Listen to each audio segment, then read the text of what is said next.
சூளாமணி விகாரத்தை இடிச்சது இயேசு சபை. அப்ப அங்க இருந்து ஆனைமங்கலம் செப்பேட்டு ஆட்டையை போட்டது யாருன்னு பாப்போமா?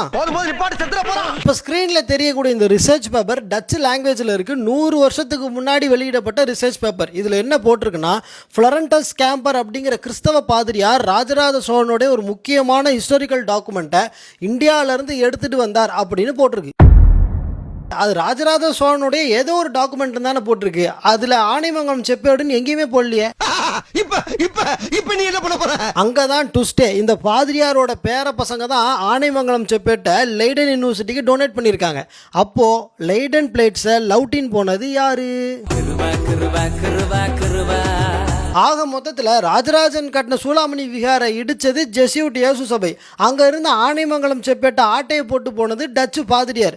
ஆனா நம்ம சு வெங்கி ப்ரோ வாய்க்கூசாம என்ன சொன்னாரு? கிறிஸ்துவ மறைப்பணியாளர்கள் பாதுகாத்து போடா டேய், வீட்டில் ஏதாவது வேலை இருந்தால் போய் பாரு. ஆனா வெங்கி ப்ரோ, உங்களுக்கு சு வெங்கடேஷன் வச்சதுக்கு ஃபுல்லா வெங்கடேஷன் வச்சிருக்கலாம் போல. இவ்வளோ விசுவாசமா இருக்கீங்க.